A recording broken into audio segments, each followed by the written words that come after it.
right. I really like those applause, that applause for the Penn Ortho Trauma Service. I am Dr. Ira Kirschenbaum here at the ISTA meeting in Hawaii. But tonight we have special guests, two of them. Samir Mehta, who I'll introduce yourself, Dr. Mehta. Chief of Ortho Trauma at Penn Medicine here in Philadelphia. Been here for about 15 years. Great. And we also have a super chief resident from that service, Ryan DeAngelis, who I heard is going to be doing a trauma fellowship at UT Houston. Ryan, why don't you introduce yourself more than that, maybe? Yeah, that's correct. My name is Ryan DeAngelis, PGY5, one of the academic chiefs at Penn. I will be doing a ortho trauma fellowship at Houston next year, and then looking for a job after that. So we'll see where I end up next. All right. So I'm going to start off. It's very interesting. This article and a number of the articles produced by the Penn Ortho team, Ortho Trauma team, have actually, in some sense, helped to, in my opinion, bring some clarity to orthopedic trauma in the elderly, and intertrochanteric fractures, of course, are that. I want to share my screen of my Chrome screen and show you this article, Stable Intertrochanteric Fractures Device Choice, 457 views, which is, for most academic articles get about 60 to 70 views if you look at OTA or others in their data. The other article from Penn Ortho Trauma, the geriatric hip fracture pathway, 1,647 views, which is, record-breaking setting. And the new article that just got, I don't know, and then there was another article admitting hip fracture patients to the orthopedic service, another 467 views.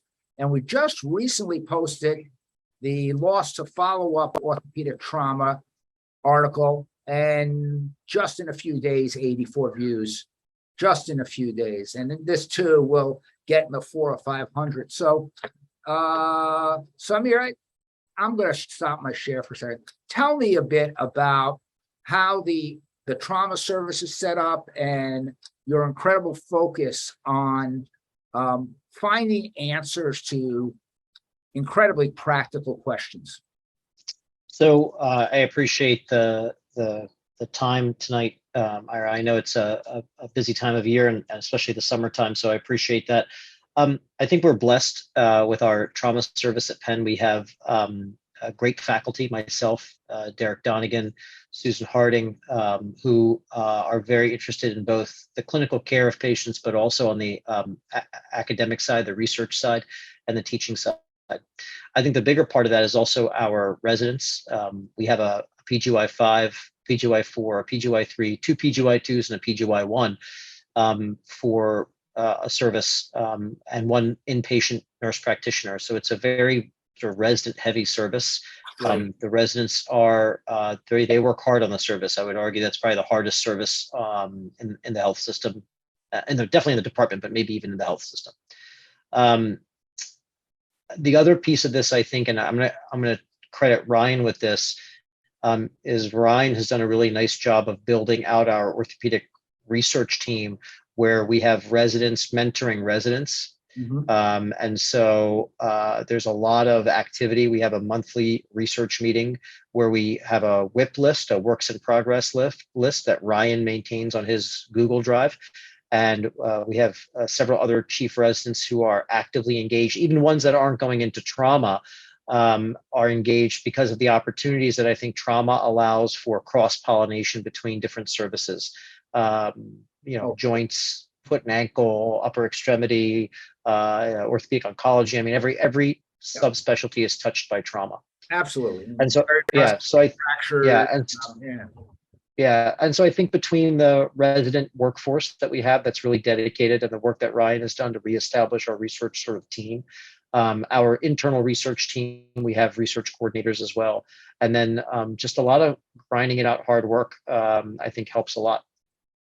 It's amazing. I think you guys, I think, are doing, you're tackling some questions that a lot of people are afraid to tackle. I really like the article a lot on the admitting patients to the orthopedic service or the trauma service. That was very controversial. Not controversial. That upset a lot of orthopedic surgeons who didn't want to have patients on their service, but that was great. About this particular article, let's talk about devices and the sort of the constant war. When I first trained, sliding hip screws was the only option. And then came the IM rods. Tell me a little bit how you guys got the idea to go down this pathway to look at this. Ryan, do you want to touch on that? Do you want me to go? You want to talk about that? Yeah, I can start and you can chime in. So I think for us as residents, since like you had said, since I've started training, I have, seen the intramedullary nail as an option for these patients. So we think of a sliding hip screw almost as like a second choice or a backup, like, oh, let's do a sliding hip screw this time. And, it's almost becoming like a lost art is kind of what Dr. Mehta and Dr. Donahue will comment on when we actually get to do these cases. And, the thought is the book answer, stable intertroch, you can treat with a sliding hip screw or an intramedullary nail. And as residents, we really don't talk about like implant cost at all. I mean, that to us, that's not even a thought. But that's something obviously Dr. Mehta and Dr. Donahue are really involved in those aspects of orthopedics as in general, the business side of things. So it was kind of like an interesting discussion. Like if these patients do the same, then we should be having a discussion on cost. And if you look at what's happening to like our arthroplasty colleagues and bundled payments, and I'm sure that's coming down the line for hip fractures as well, which is a totally different animal.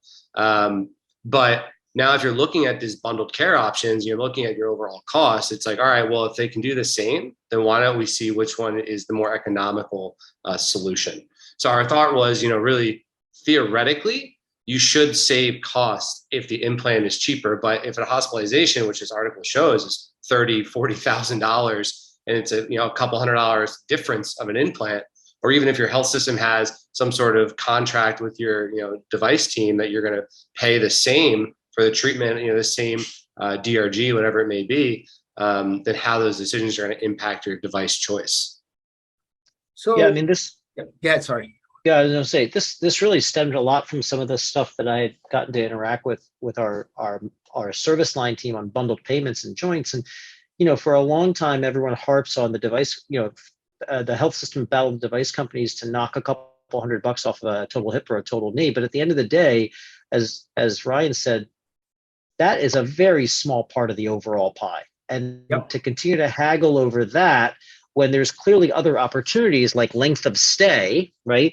You knock a day off length of stay, you save $1,500, right? So we're arguing over a couple $100 on an interlocking screw, but really what we should be looking at are pathways that will get us a length of stay knockdown of a day, and that's going to save us a lot more money. And so a lot of this original work sort of came from my hip and knee colleagues who helped sort of craft this idea that the implant cost is really, at the end of the day, is really nominal in the overall cost of care. And so and so we need to look at this globally, right? We need to look at things like blood transfusions, length of stay, disposition discharge, like all those things.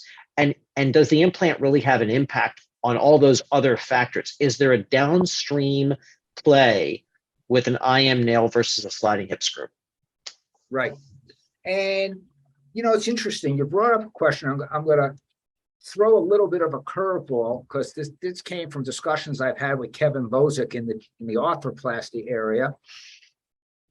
We're beginning to look at the concept of conditional bundles.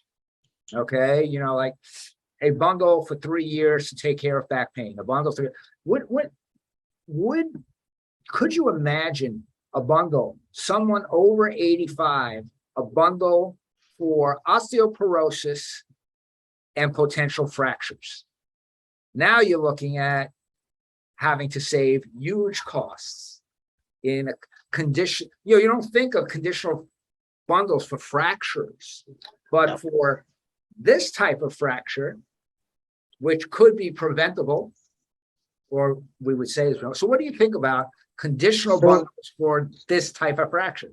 So it's really interesting you mentioned this because years ago, Ken Koval, an orthopedic traumatologist, at the time he was still at Dartmouth. I don't think he was at NYU yet. I may have the Other way geography around. He was confused. at NYU and then went to Dartmouth. Yes. I think he had moved to Dartmouth by then, but I could be wrong about that. He presented this concept where if you had a patient who came with a geriatric hip fracture, that you fixed the hip fracture on the whatever side was broken, but then you went ahead and prophylactically fixed the other side. I remember. And I can tell you that it was, you probably remember that. And there was met with a lot of, as you can imagine, a lot of consternation to do that, to start prophylactically fixing hips in geriatric fractures in patients who came in with an existing fracture. As you talk about conditional bundles, that concept becomes a little bit more of a reality, right? I mean, that's the kind of thing that would be wrapped into that. Because I will tell you, the longer I've been here, the more gray hair I get, the more hair I lose, the more of my own patients I'm seeing who are now coming in with their second hip fracture, right? And they're coming in 3, 5, 7 years later with the other side broken. And I'm thinking to myself, geez, if I had just put in a cephalmedullary device, it would have taken 20 minutes and an unbroken femur while they were in the hospital already, right? And now I don't have to ever worry about them breaking it. Now, of course, my hip arthroplasty colleagues might, scream a little bit when they get their hip arthritis. They have to deal with it. But the point being that, maybe as you talk about conditional bundles, these concepts start to become more of a reality.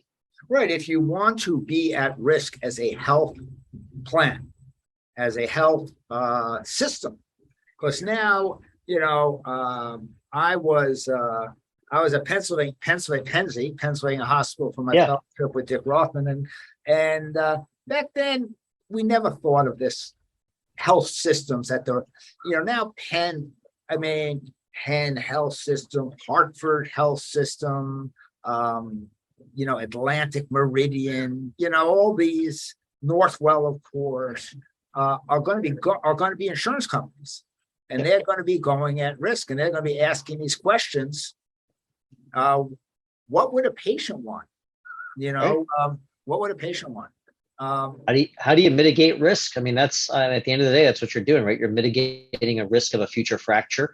Right. You're getting early weight bearing. You're limiting. They're already in the hospital. You're limiting a hospitalization. I mean, you can start to rack up the opportunities with something as back then as controversial, but now maybe not so crazy. Yeah, I was going to go back to now. Let's leave the ethereal and go back and put our feet on earth for a second. I always felt, and I think I'm aging myself on this talk, that a DHS gave you some more options in getting an anatomic fixation or taking care of, I'm not talking about the stable intertrope, but maybe ones that were a little more complex. But maybe I'm wrong about that. And I have this discussion with my trauma people all the time. I think that as we've started to understand cephalmedullary devices better, I think as we've started to get more comfortable with percutaneous reduction techniques, positioning clamps, making small incisions, using things like bone hooks, shoulder hooks, joysticks. I think some of us do it free-legged, not even on a fracture table anymore. So we have even more control of the limb, if you will, intraoperatively. I think that the ability to get a good reduction we've become better at it, frankly, because I think we've gotten better at just understanding and having techniques around intramedullary nailing. I would agree that to some degree, making a longer incision on the lateral side and putting in a sliding hip screw plus or minus trochanteric stabilization plate might afford some additional fixation strategies down the road. If the patient ends up with needing a hip replacement or something like that, I don't think you burn as many bridges. I also think that there's probably a subset of people who, when they have a 17, 16, 15 millimeter hole reamed out of their greater trochanter, they have that abductor issue that I don't think you get. Again, this is anecdotally. I have not really gone back and really looked at this in the geriatric hip fracture population, but the sliding hip screw by definition, you're not going through those abductors with a big reamer, right? And if you happen to ream in the wrong place, now you've really taken out those abductors. And so I do think that there is probably some benefit to using a sliding hip screw or understanding how a sliding hip screw works. And I still do them in my practice, not as much as I used to, but I still find value in them. Ryan, let's make believe you're going into practice tomorrow. What do you use? Based on, you did the study, you looked at it, you got information from the research you just did. What did it inform you now? Good choices.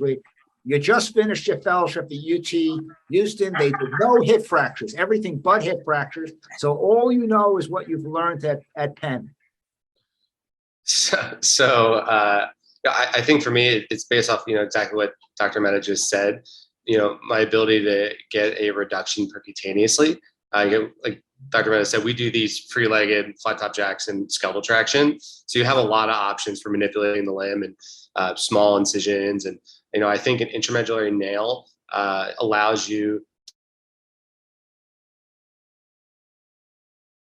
So if you're able to obtain, a anatomic reduction through minimally invasive techniques, then I would opt for a cephalomedullary device.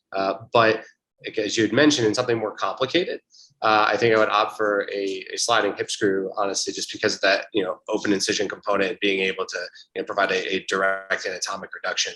I also do think that there's the educational component, like when I was on trauma with Dr. Mehta in May and June, and if I saw a stable intertroch, I was asking to do a sliding hip screw, just because we don't get to do that many. So I do think it's honestly, from an education standpoint, important to continue to use them when we can. It's interesting. It reminds me of the joint fellows who, whenever they get a chance to cement something, they really want to learn how to cement a stem because it's so rare. It's a similar thing, and it's an art that we have. Tell me a little bit about transfusions, because you made, in the article, you guys talked quite a bit about the meta-analysis, your own experience, and, looking at a health system now and length of stay, transfusions, surgical site infections, all kinds of things. What kind of advice do you give now on device choices, or that's not playing a role? What do you think? So that's a great question, because this is we have a service line here at Penn Medicine, and one of the service line subdivisions is hip fractures. And each year we are supposed to set some goals for the service line, metrics that we're trying to meet.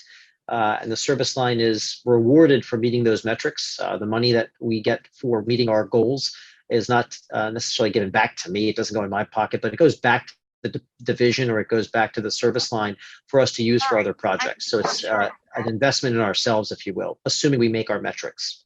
Right. This year's service line goal is actually reducing transfusions in our geriatric hip fracture population, because what we found is that our transfusion rate is almost 50%. It's just under that. It's about 44% or so of our geriatric hip fractures are getting some volume of transfusion. Yeah. And we have looked at being more restrictive with our transfusion protocols, working with our geriatricians and our hospitalists, and we continue to struggle to bring that number down. As these patients are frail, they're sickly. You can't overload them from a fluid perspective. You can't under-resuscitate them either. You don't want their hemoglobins to drift below, depending on who you talk to, 7, 8, 9, so, rehabs, here's the other problem. Rehabs will not take these patients a lot in our area unless their hemoglobin is over a certain amount.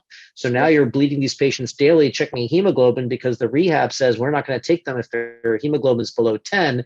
They're at 9.5. They are hemodynamically stable. There is zero reason to transfuse them, but they're not going anywhere if they don't get transfused, right? So these are the kinds of situations that we run into here that we're trying to figure out how to wrap our head around and drop that transfusion rate, because transfusions, as you know, and you alluded to, are, number one, expensive. Number two, every unit of blood adds to length of stay. And there is the literature that suggests that transfusions increase the risk of surgical site infections. You start to add those things up, and you really run into a little bit of a problem. Yeah. It's actually remarkable to me how obvious this appears to us now. And Ryan, you're trained in this, so for you it's normal. But we used to do IT fractures, and we wouldn't even bring them to the operating room until the hematocrit was over 30, and we would never let it drop below 30. We'd have 2 units, not type and screen, type and hold before every hip fracture case. And if you didn't transfuse somebody, you heard it from an attendant, or if you were a chief resident. So it's amazing how times have changed on this. How closely you follow the hematocrits, Ryan? Yeah, so like Dr. Mehta had said, our transfusion threshold on the orthopedic trauma service is typically 8. And, our medicine colleagues say 7. If someone has cardiac history, we'll all agree around 8 or so. But I mean, the number of times that someone has been like 8-1 and they're getting teed up for rehab, and we know that rehab, the doc at the rehab is going to want another hemoglobin tomorrow, and it's going to be 7-9, and now that person can't go to rehab, and we'll transfuse them because we have to in order to discharge them. But one thing I wanted to comment on, I would love to do this study again now that we are using TXA. We started using TXA in a lot of our hip fracture patients, and I'm curious if the data would be the same. And one criticism I have for us in this paper is that in our short versus long cephalomedullary nails, there wasn't a subgroup analysis. Also, because honestly, the numbers were small, 10 long nails versus 16 short nails. But intramedullary reaming absolutely plays a role in blood loss. And there actually at OTA last year, there's a paper on calculated blood loss on short versus long nail. So I think it would be interesting to see if that's different with TXA and also short versus long nail, because there's that paper in JBJS recently that talked about intertrochs treated with short versus long nails, saying that they were equivalent. So theoretically, if you could do a short nail that's slightly faster than a long nail, minimal, well, really no reaming, since you're not using opening reamer and that's it. I wonder how different the blood loss would be, and if the transfusion rate would be different as well.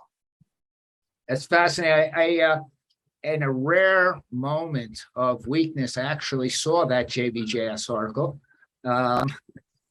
As an arthroplasty surgeon, it caught my attention.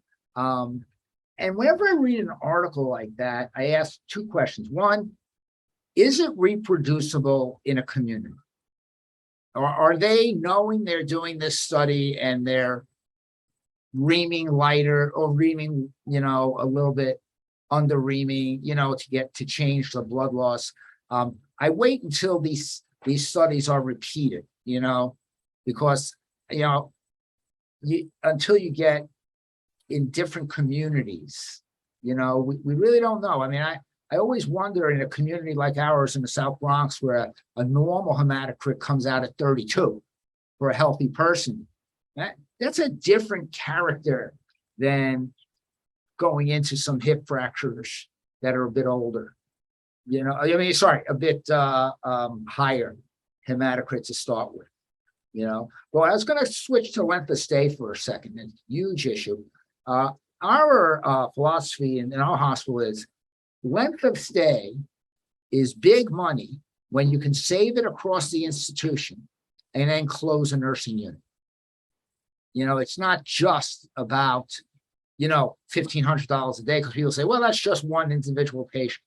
But it's a culture that is needed. Now, tell me a little bit about the culture at Penn Ortho on the issue of trauma length of stay, because when you have a culture that does that, you will really save huge amounts of money, because you do what we used to say at Kaiser. You take operational changes and turn them into utilization gains and turn them into operational changes. Okay, and length of stay is a utilization gain. And if you don't change it into an operational change, you don't save money. So maybe talk about the length of stay approach at Penn Ortho Trauma.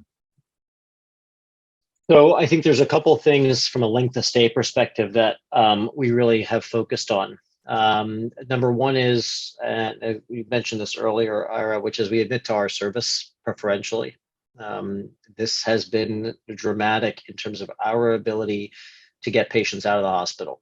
And this is not to, about our colleagues in the other services. Our goals are different, right? We know that this patient population has medical comorbidities. Those aren't going to change whether when they came in, and they're not going to change when they leave. And, we want them to be stable. We want them to be healthy. We want them to be safe. We don't want them to be readmitted for a medical complication that was preventable. But some of the chronic issues are going to be chronic. And so admitting them to the orthopedic service, I think, has been extremely valuable in keeping length of stay where it is. Yeah. The other piece of this that I think we really focus a lot on is limiting or preventing delirium dementia. This is, as you know, problematic. Every episode of delirium, which is the acute episode, is in the hospital, adds a day and a half length of stay.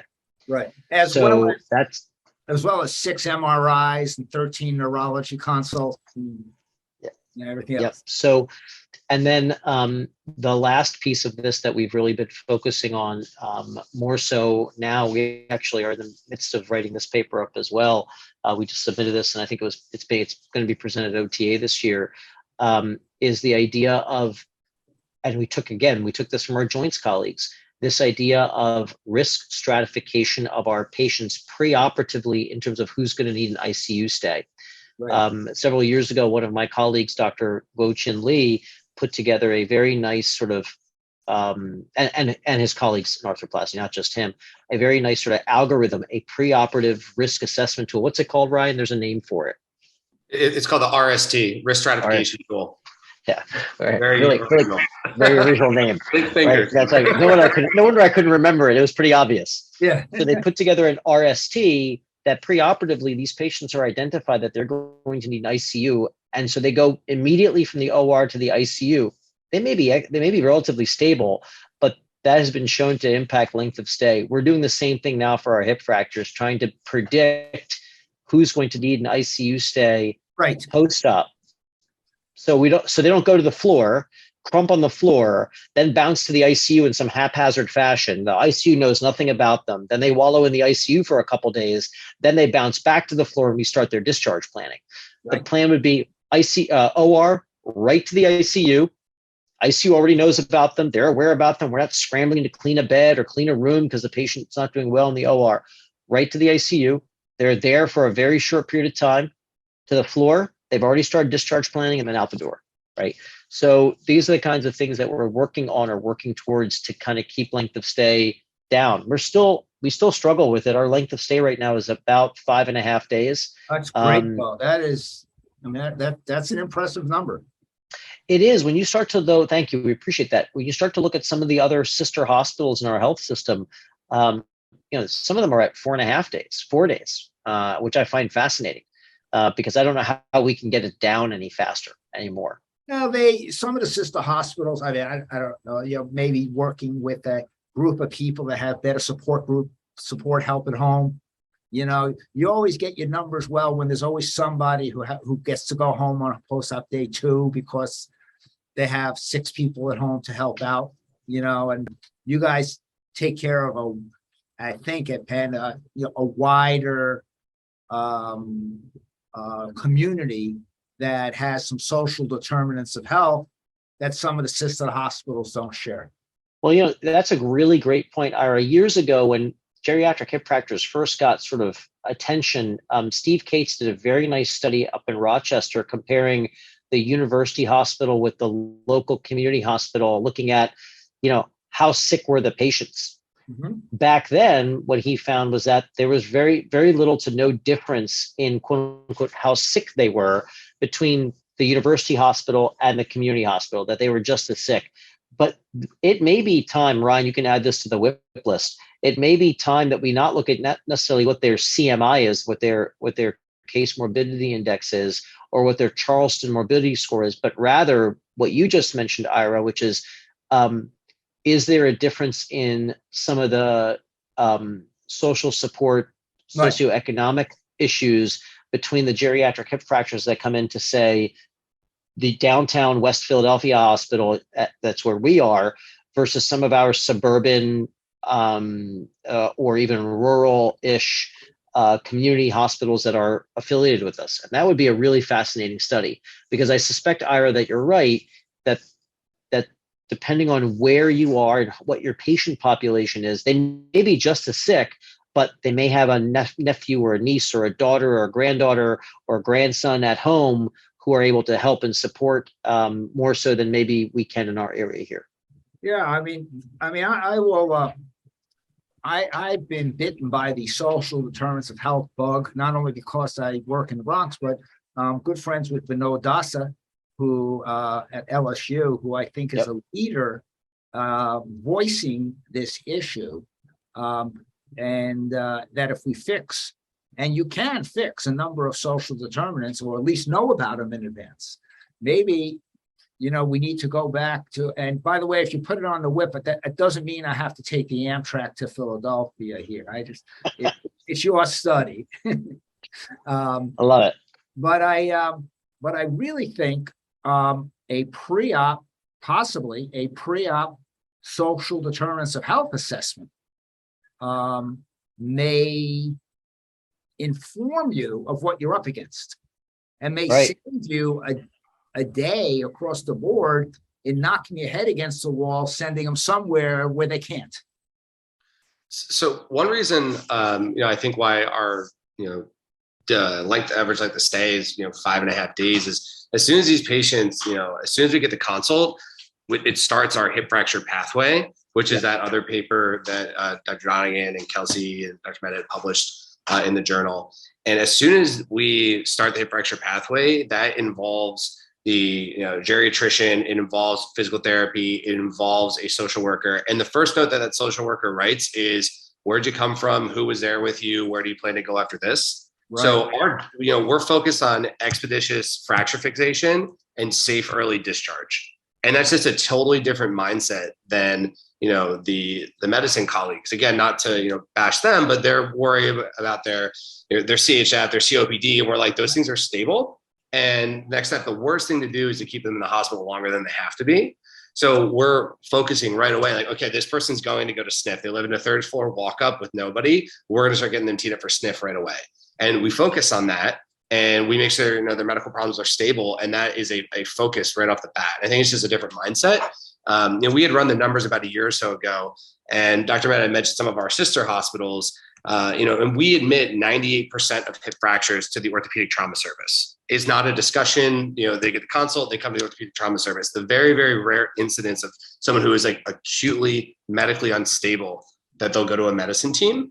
But some of the other hospitals in the area, we saw that like 99% of hip fractures went to the medicine service. Right. And when looking at our other paper about admitting to medicine versus ortho, it's pretty clear now that you have a shorter length of stay, and length of stay is the biggest driver of cost. So really, we should be focusing on building up these geriatric co-management teams who have that same mindset. We're lucky; we have a great team that they understand what our goal is, and they're not going to keep somebody a day to replete their calcium or potassium of 3.4. They understand that they can just get their potassium tab and go to SNF that day. So we're lucky in that sense. Well, you're lucky because you worked extremely hard to change the culture at a big institution. Because what you have is in internal medicine services, you have a different internal medicine attending each month, a different resident, a different intern. Instead, they're going to a team run by attendings that are consistent. And that alone has got to shave off 2 or 3 days. Or I'm just making, I know the chairman of medicine, who's a friend of mine, Sridhar Chilamuri at our hospital, will yell at me after I say this, but sometimes we call the medical interns fifth-year medical students. It's, at some point in time, it's better to go to it's better to, you could use that, Ryan, if you want. Yeah, I'm going to steal that.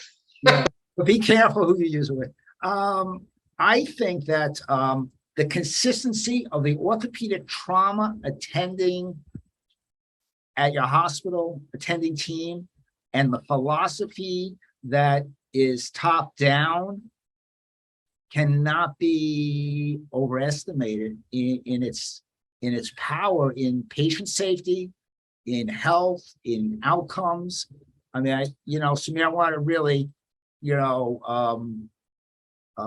congratulate you guys on completely changing the paradigm for the quality of patient care. I mean, it's just an amazing thing.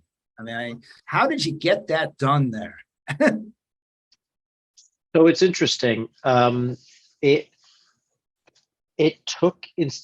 wasn't for a lack of desire on the parts of all the parties involved, right? So it wasn't on a lack of desire on the part of medicine or geriatrics or orthopedics. When I first started here 15 years ago, we were at the large university hospital. The left hand didn't talk to the right hand. Everybody was sort of busy and crazy. We moved the trauma center to a different hospital within the health system, a little bit smaller, a little bit more focused. But so that helped by kind of just taking away some of the extra noise. But what really made a difference was that the health system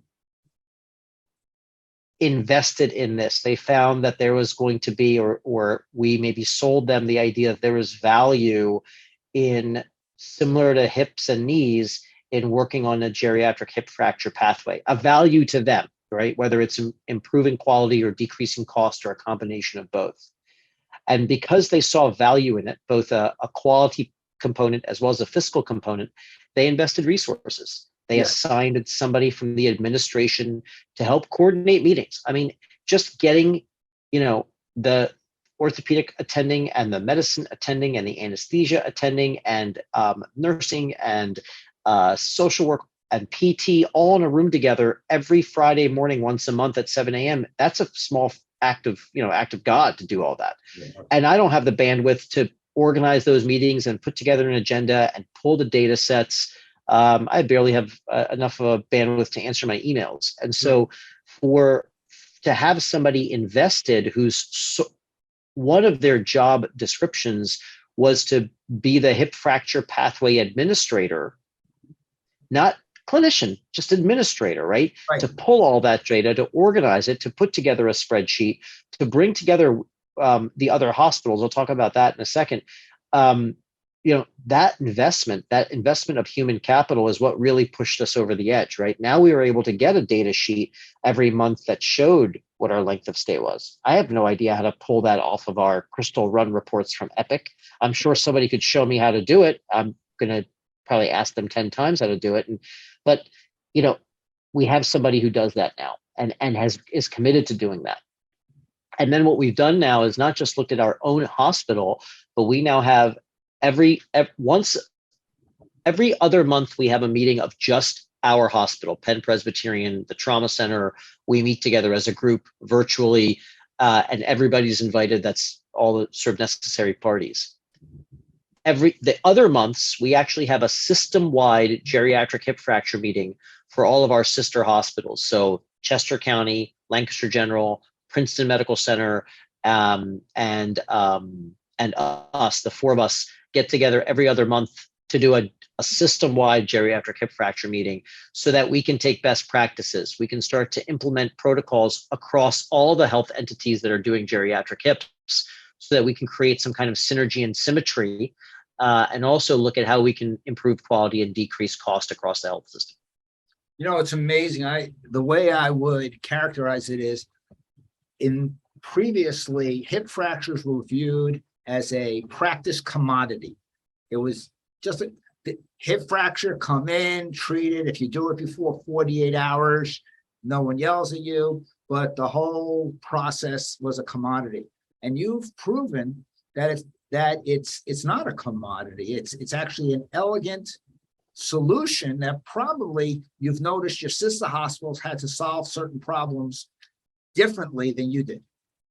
Absolutely. I mean, even like things like patient communication pieces, we're talking about we have a relationship through Comcast with a in-home vendor that can provide physical therapy. So it would stream right through their Xfinity Wi-Fi or whatever cable box directly to their TV. I mean, there's all these opportunities There's directed communication that happens at one of our sister hospitals, where in the room, the TV, once they know it's a geriatric hip fracture, the TV in the room broadcasts messaging around what geriatric hip fractures are, what to expect, some of this, in a lay term, some of the science around it. So that's a great idea. Like, they're in the room, the loved one's in the room, and they can hear a little bit about what's going on, what happened, what kind of surgery they had, sort of in a very sort of late term. These are all ideas and concepts that are shared amongst hospitals, and it wouldn't have happened had we not put this emphasis around geriatric hip fractures. That's great.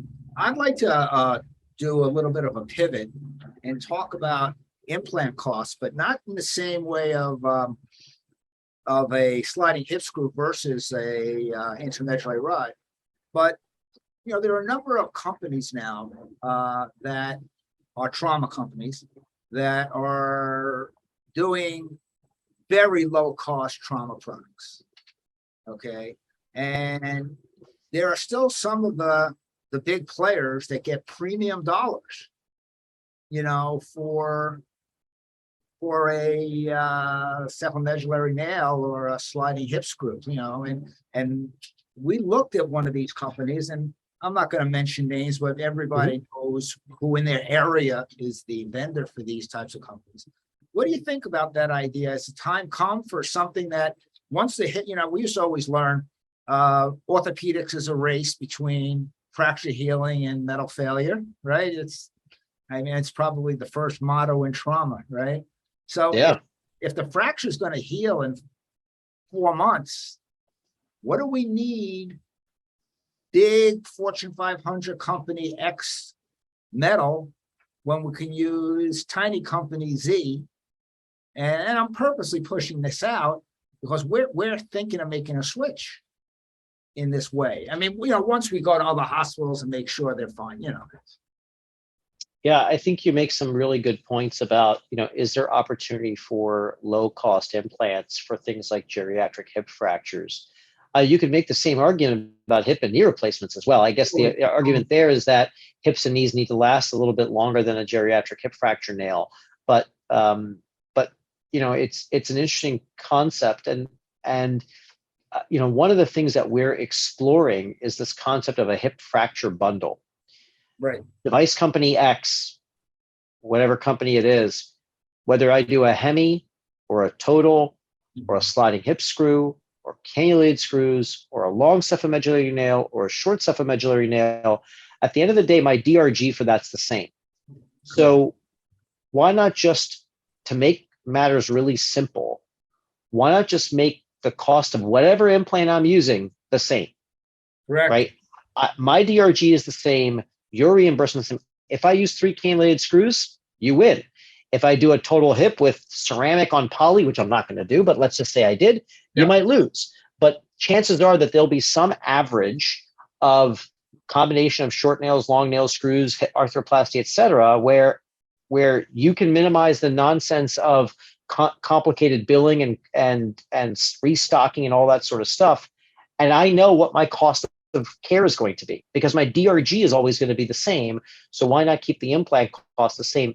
And the move to quote unquote generic implants, if you will, or low cost implants might further that opportunity of having a bundled implant model for geriatric hip fractures. Because at the end of the day, there's 5 or 6 options, right? You're doing only a handful of things. Just price them all the same. Let the surgeon do what they want to do. The hospital just sends the invoice, or you send the invoice to the hospital. It's a fixed invoice. You could bill them at the end of the month to keep it really simple, or bill them, divide it up over 12 months, whatever, right? Find a way to keep it really simple for everybody. And as a hospital, if I know what my cost of my implant is going to be every single time, regardless of what I use, I think I'm much happier that way. Yeah, and it puts a lot of pressure off of a surgeon who is the one who does the slightly more expensive one because that's how he or she trained. Right. Right. They agree. Get free. I always say the place to make a decision of where to do an implant, what implant to use, is not in the operating room. No. It's before you get in there. You should know, of course, what you're going to do. It's amazing you talked about this because I started working on this model with our joint replacement vendor because we have data we have a very elegant database that tracks all this. We have data back to 2008 of average implant costs per year. So whether or not you did a revision knee with 6 augments and 4 stems, or you did a periprosthetic hip fracture and put a long stem in, or whether you did a primary partial knee replacement, I add up all the costs, divide by the number of joint cases, and there's an average implant cost. And I have not seen that move in 5 years. It's just actuarial data. And so one thing I did present to one of the joint company, which is our joint vendor, I said, why don't we do this? Why don't we, let's say it was $5,900. Sounds like a lot, but when you do revisions and everything, Right. $5,900. One was whatever my guys put, whatever my team puts in the orthoplasty service. I don't care if they use $6 miles or they just do a partial knee, $5,900. Well, we don't know. Partials are $2,600. The revisions $2,600. I said, look at the last 5 years. It's been $5,850, $5,990. You could really, in a service like yours or mine, really come up with a fixed average cost. And someone. You're absolutely right. I mean, it's not hard to do, right? This is how much it costs on average. And if you have a vendor who's willing to accept that and provide every implant on that menu, right? Great. Let's move on. And then all you're doing each year is negotiating the average. Instead of that massive spreadsheet of 13,000 cannulated screws of different widths and lengths. And you know how they do it. They show you this massive spreadsheet and you don't even know how to begin negotiating. You're exactly right. And it's a great thing. I think if there's any questions that people have, they could put them through the portal. I mean, not the portal, but the chat button. Ryan, any final comments here? We like to sort of at about 8:55 sort of start summing it up. Some words of wisdoms from Ryan DeAngelis. Yeah, I think as I've kind of progressed these last 5 years, as an intern, this thought of like implant cost and these deals with implant companies and bundled care and pathways, they weren't really something that I was really aware of. And as you kind of progress through your training, it's something you realize how important it is. And as I kind of look forward to the next step of looking for jobs, this is something that I absolutely want to consider. That if a health system has a hip fracture pathway, if they have some sort of deal with a implant company for a specific DRG, potentially even establishing those things in a new place. And I've been lucky to have great mentors, Dr. Mehta, Dr. Donegan, and Dr. Harding, to kind of take these skills and see what we've done at Penn, and hopefully take them elsewhere. Because I think this is going to be the next step. That the paper we published on admitting patients to the orthopedic service, the paper on the hip fracture pathway, all these things are really pointing us in that direction. So really, I think moving forward, this is going to be kind of a universal thing. Great. Samir, some final comments. And I want to thank you for your time, of course. Yeah, no, I think, first of all, I want to thank you for doing this. I think this is a really great aspect of the journal that you've put together to really kind of dial down and get into the weeds a little bit. I think this is important.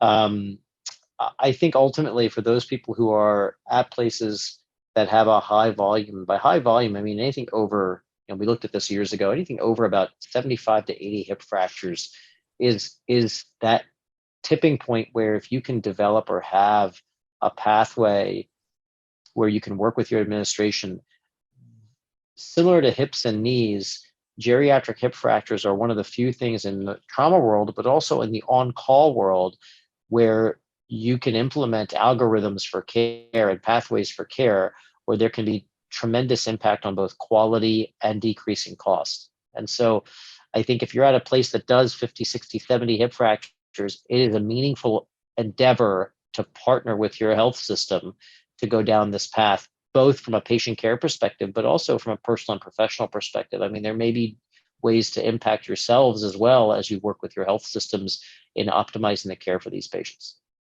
That's awesome. Well, I want to thank Samir Mehta and Ryan DeAngelis and everyone who joined us tonight. Keep in mind, this is recorded.